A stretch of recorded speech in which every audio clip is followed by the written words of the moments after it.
Definitely grateful to have you here, Luis. It's funny. I was preparing for this interview, and I was thinking about all the times that you and I have like just rapped on the phone about deals and everything else. And one of the things that I noticed about you, man, is every time you and I get on a call and we talk, you always say how much you love your job. You're always like, dude, I love what I do. I love what I do. I love what I do. And I think that's awesome. We all get into real estate for like different reasons.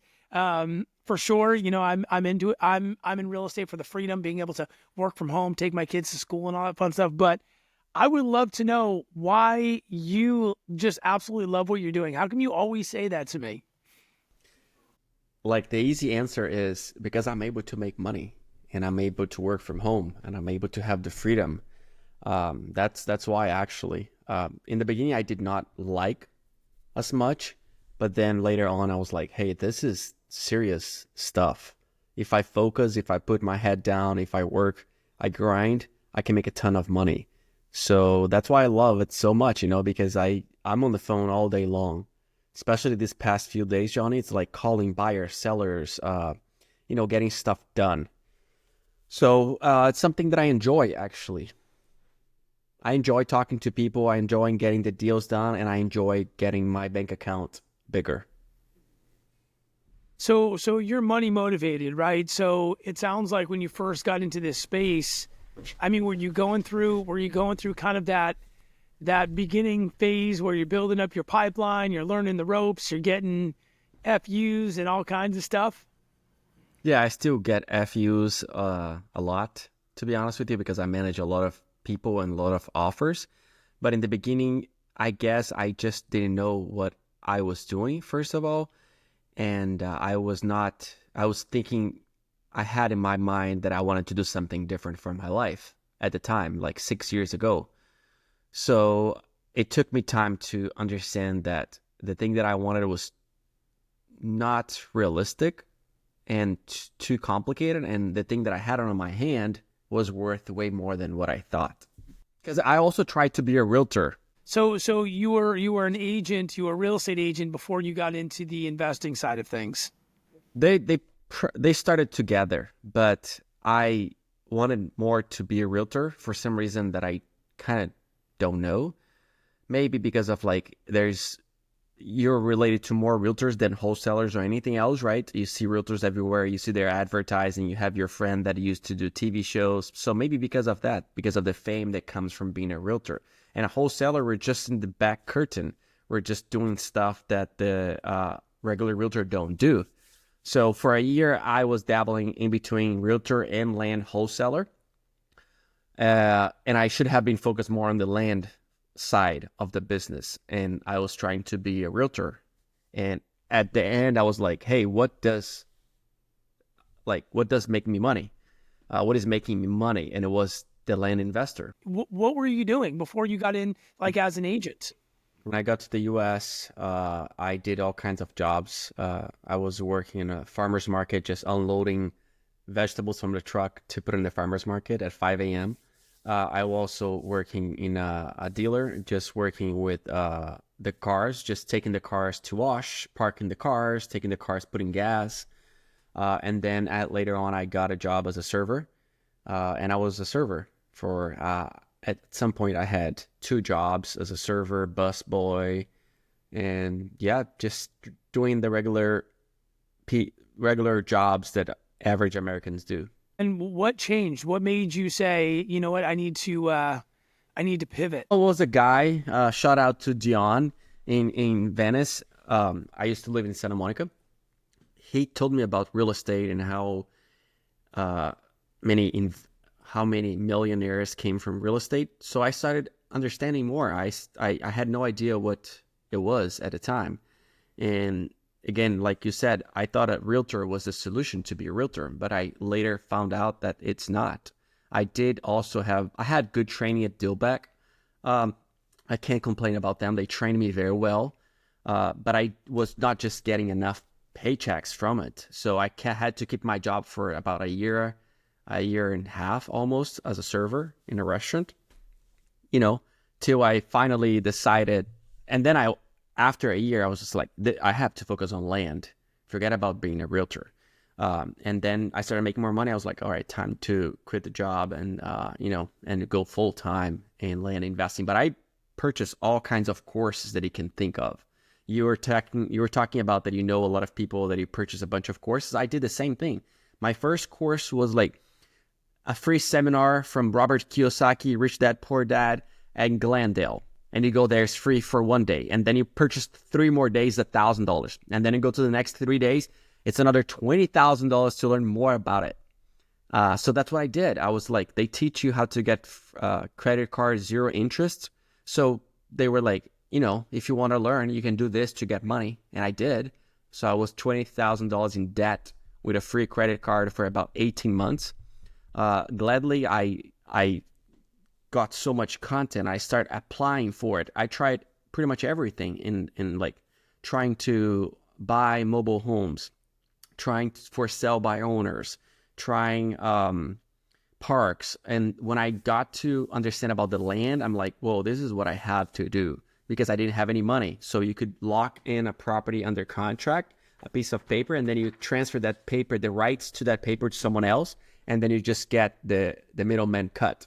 Like you said, there's no percentage. It's just like, people ask me sometimes, what's your percentage? I'm like, I have no idea. It's just a matter of like, how much can I get that seller to accept an offer for? And then how much can I find a buyer for? And that's what I do every day. I wholesale, I double close, I do assignment fee, I purchase the properties under my name. I do subdivisions now, but everything related to the investment side. I'm still a realtor because why not? I studied for 6 months to get my license. Why not keep doing it? And I do have 2 escrows right now in California from neighbors that they kind of know me. So they used me, and I was able to have their house sold in 7 days. And they hired me to buy another house. So like, it's free money, and I'm a good negotiator. And that's why, but my bread and butter is from land investing. Funny that you say that, because I was thinking the other day, I deal with a lot of real estate agents on the wholesale side when, with single family properties, even some of the multifamily stuff. I deal with a lot of agents, and, not all agents are made equal, right? Some are good, some are bad. But what I was thinking is, when we're wholesaling houses, same deal, we're passing paper, we're putting properties under contract and then finding buyers. But what's interesting about what you and I do that I think is a lot different, and this is probably what makes you a really great real estate agent, is we actually go and look for buyers. We actually actively solicit buyers instead of, it's not just listing a property on the MLS or maybe, Zillow or Facebook. I mean, I know you do all those things, but my point is that we have a certain amount of time in which we must sell. And usually that's going to be a lot shorter of a time than maybe a traditional listing agreement. So we are highly incentivized to bring the highest and best offer, and we're actively soliciting it. Probably translates really well as an agent for you. Yeah, it does actually. I'm always like talking to people about the things that I'm selling. Like you said, we have a time limit. My escrow period right now for when I have a land under contract is 60 days. So in 60 days, I have to find a buyer for that piece of land.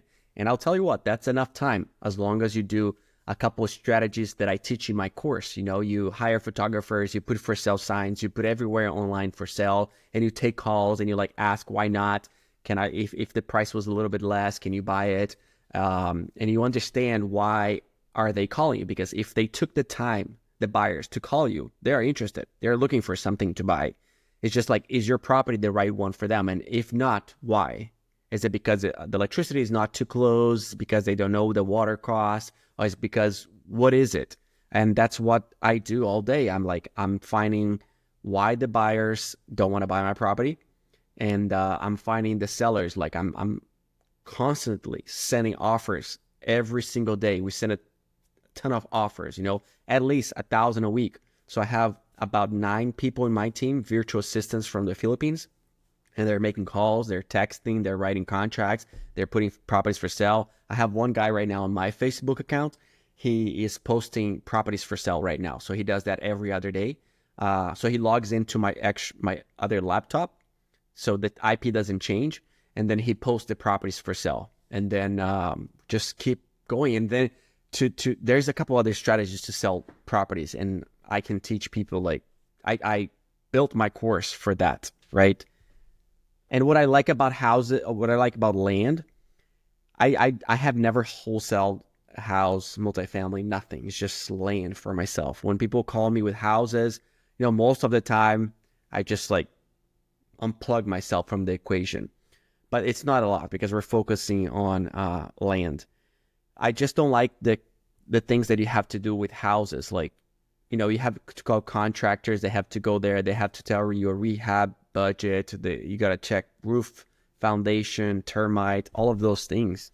I'd rather just have a piece of dirt where I know the value is based on location, water, and electricity access.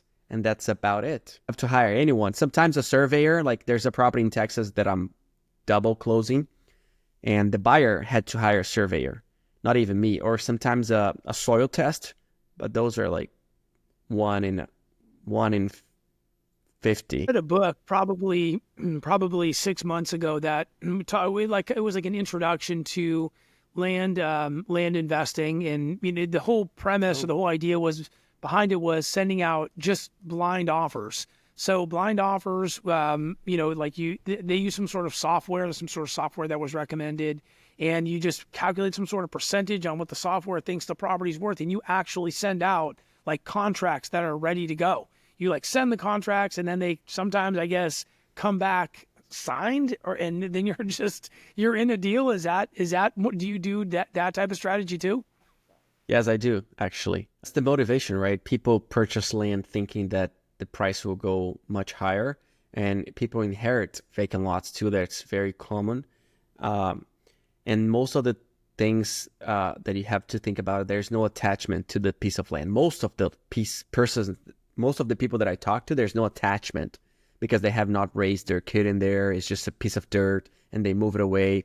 What I see a lot is elderly people that they purchase with the intention to move and build their own, their retirement house. That's what I see. And then they're tired of paying property taxes. Maybe there's an HOA. Maybe there is, you have to hire people to go cut the grass. There's a couple other things that that I can think of. There must be some pretty significant challenges to be in that space. Yeah, for sure. There are challenges.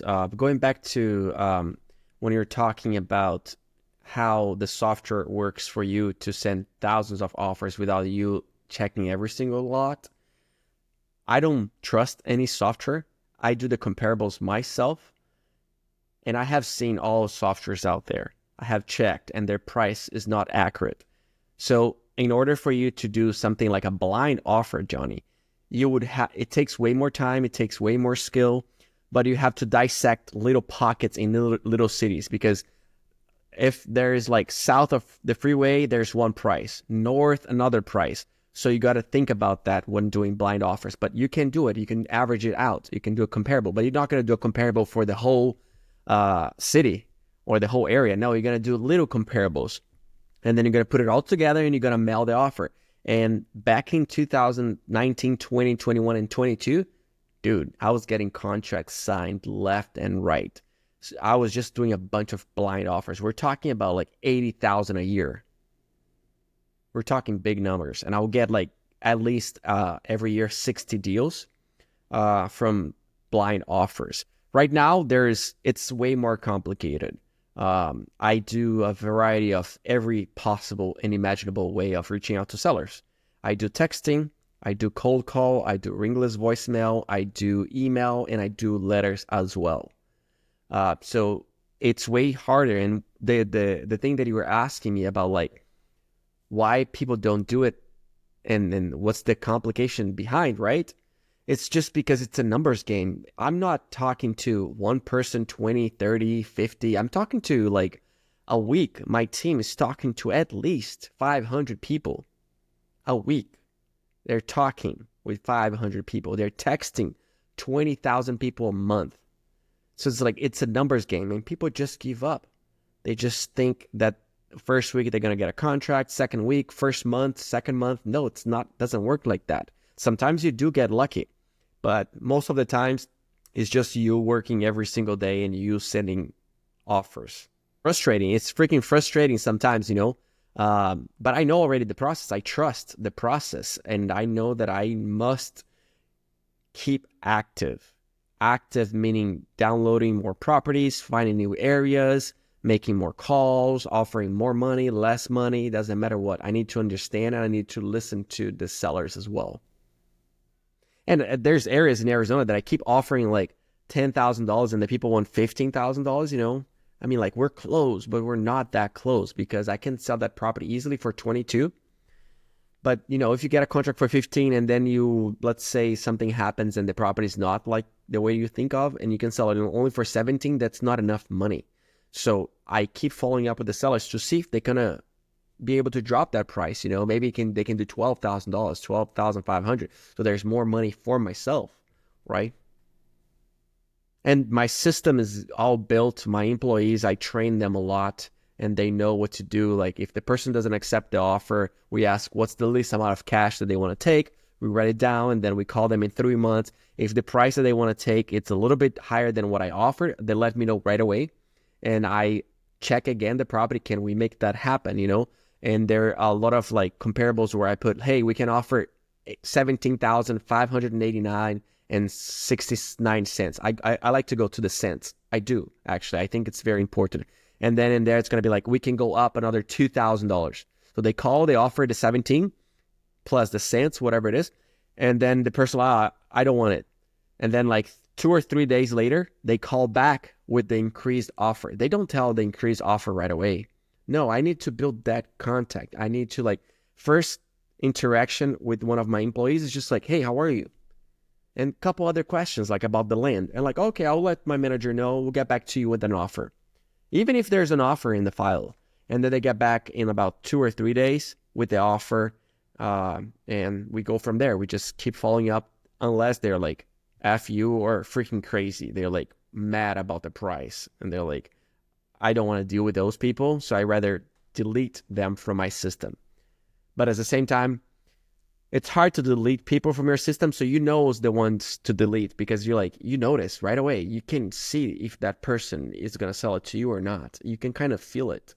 Yeah, it's interesting that you say that because, you know, I feel like when we're I get it because I will talk to people and I'll have the same type of experience where I'm on the call with them and they're like pissed off or they're upset and they're not necessarily like, I'll have conversations with people and I haven't even made them an offer. They're just upset about it. I don't even know what they're mad about. And I'm like, I don't really get it. In my leads, you know, the way we do deals is we advertise. So we get inbound leads. They've like filled out a form. They've seen an ad. I'm like, bro, you called me, you know, why are you mad at me? Like, do you know what I'm saying? Yeah, that's very different. For us, we're not doing like you're doing. We're reaching out to them. They have no idea, no clue who we are, you know, so I'm out of the blue, which is very different. That's why it's like, don't talk about money in the first call. Don't. Second call, sure. Don't text offers. Most of the offers, we have to talk to them on the phone. Unless they're like, hey, you know, just text me. And they're like, never busy. We tried 3 times and they don't pick up. They just text us back or email. So like, all right, just freaking give them the offer. And that's what we have to do. But most of the times, I tell all my employees, and they all know, you got to jump on the phone call with them. Just share one thing here that just happened right now, live. My employee just texted me right now. That a seller rejected our offer. It's $8,500 per acre for a property that is, how big is it? It's all my CRM. Yeah. It's 20 acres. So 8,500 per acre. And the lady replied back, we reject your offer. Subject to enter into a mutually acceptable contract for sale. We're selling the property for $50,000 per acre for a gross price of $1 million. Is this acceptable to you? I'm like, I'm not going to even reply back to this person. I just sold, I'm not kidding, I just sold the lot next door to her, adjacent, connected, for $15,250 an acre. And she wants $50,000. That's insane. So those are the people that I'm like, all right, forget about it. Never going to have a property with her. I sold the property adjacent to her, Johnny, connected for $15,250 an acre. And she wants $50,000. And I offered her $8,500 an acre because, I want to have room to negotiate. But this is the kind of sellers that you deal with. I wish I could buy her property. I would have the buyer right away to buy it for 15, the same price that I sold the other one. But I guess I can't. And she's never going to sell that property for $50,000. Never. And what it really goes back to the idea that you're not solving a problem today, right? Because she's never going to get that amount of money from anybody. I mean, you're an investor. You know what the market always determines the value of the land, so she's not going to get that number. But if you were solving a problem, if there was a problem if she needed to sell, then maybe she wouldn't entertain 85, but she might entertain 12, because that she's not getting offers probably above that 15,000. Because you've been soliciting the property to all kinds of people, or a very similar property, right? So the actual value. So I totally get it. It's tough, and it's the challenge, in my opinion, is what do you do with that lead? Do you say I'm never going to buy this land, or do I put it in a nurture campaign and hope in 6 months it comes back around? I'm going to tell you what I'm going to do right now. I'm texting her, no, thank you, and then I'm going to add to my system for me to check in about 6 months, probably. I don't want to do 4 months because it's too soon, but I'm going to add for myself in 6 months. No, I know she cannot sell it for that amount. I absolutely know. Maybe 17,000 an acre, maybe, but that's still a stretch. I'd love to know, for the guys who follow you and want to get into the land space, what is the easiest way to get into that side of the business? I would do the same thing. I would take the risk. I took the risk going to these courses. I took the risk by getting a credit card, free interest money. I took the risk because I believed in myself. I believed that I could do it. I didn't know anything about nothing, zero. And as soon as that course was available to me after I purchased, I was reading like nonstop. I was like, I could not get more content. I believe when someone offers you things like that, you should take it. It costs you a little bit of money. Like for me, example, I'm selling my course for $2,500, a little bit more than that. That's like nothing. I paid that amount back in 2019 to learn, and I'm selling for the same thing with way more things for the person to learn. So I think you got to take the risk. I think you got to find a way. There's a ton of free stuff in there, but at the same time, they don't teach you everything. That's why we build courses. And can I tell you that my course is better than the other one? I don't know the other ones about land flipping. I just know one person that taught me back in 2019. I know that mine is much better than his because he's still stuck on that mailer's mindset, and I'm not. 2023, I sent about 80,000 mails, letters. 2024, I sent not even 10,000 because I learned that mail is so expensive. There's so many other ways to reach out to a seller that I can lower my expenses and I can bring more profit. So if someone is starting to like learn and want to do it, purchase someone else's course. Doesn't have to be mine, but like get that thing done and then just put action, just keep calling and don't give up, because if you give up after 100 calls, you're not serious. You're just a joker. And I got students like that. I think they made like 10, 20 calls and they're like, this is business not for me. I'm like, come on, 20 calls is not enough. 50 calls is not enough. Gary Vee says that all the time. He's like, you got to go and you got to talk to a ton of people. And I agreed with him. If I were looking for a job and I wanted something, I would apply for 1,000 different jobs till I get 5 responses and 5 people would want to hire me. And then I would select the best one for myself. No, I think that's great advice. In this business, it's 100% about, massive action. And what I find is that, guys who go through courses, when they have some sort of financial investment in themselves, they're more likely to take action, right? So when you're just going on YouTube or maybe going in Facebook groups and kind of like researching, it becomes, they're not that they're not as financially incentivized, but certainly when people pay for courses, they are taking it more serious. And what's great about doing, any type of, look, man, I don't even know how much money I've spent. I'm part of, subject to or sub 2 paces deal that cost me $9,000.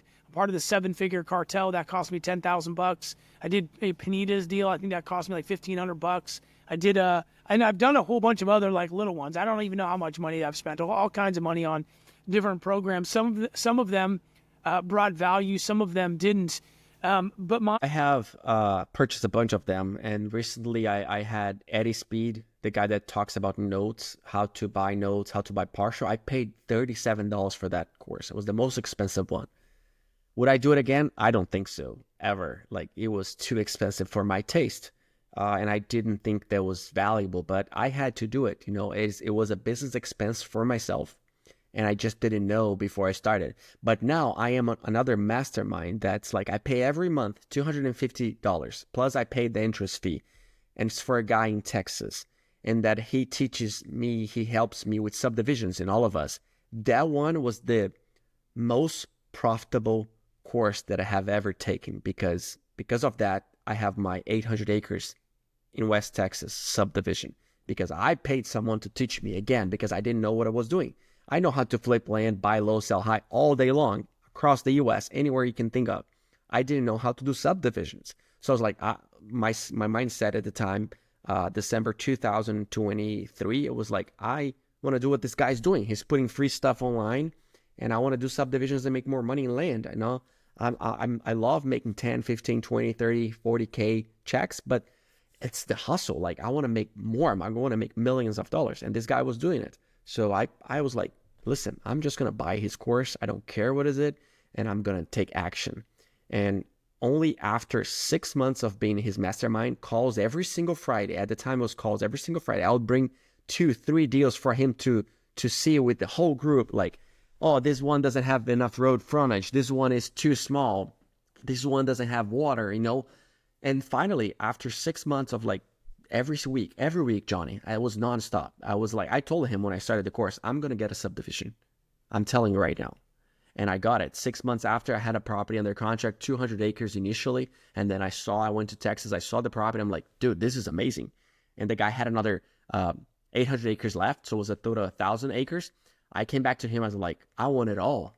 I want 1,000 acres. And he's like, hey, I promised 200 acres to a friend, but I'll sell you the other 800 acres.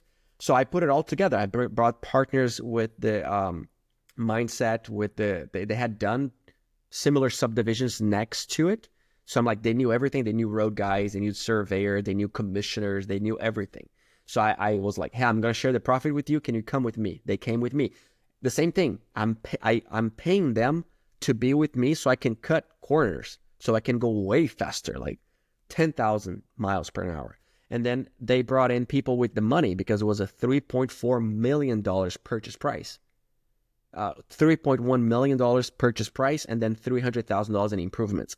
So they brought people with the money. So again, I shared my profit with other people to make that thing happen. But that would never be done without, first of all, getting the course. Second of all, my massive action and some luck. I think there was some luck in there too. Just like luck that I got the right seller. And, I got the right sellers before. I tried everything. I'm going to Texas this upcoming Thursday, to see, to try to get more subdivisions, and we can talk more about that. But it's just like massive action. I just talked to a seller today about, he has 150 acres in one area, and then another 200 acres, So I'm like, I'm putting myself out there. That's what I'm doing. And that's why I love it so much, because I'm like, dude, I know the freaking return could be like amazing as long as I put in the hours. And I know what I'm doing now with the subdivisions too, I'm still in the mastermind of these guys to pay 250, because there's new things that we are all learning with. And for me, it's cheap money. So just so I understand this, right? The deal that you have, where is it? You say where in Texas is this? The 800 acres? It's West Texas.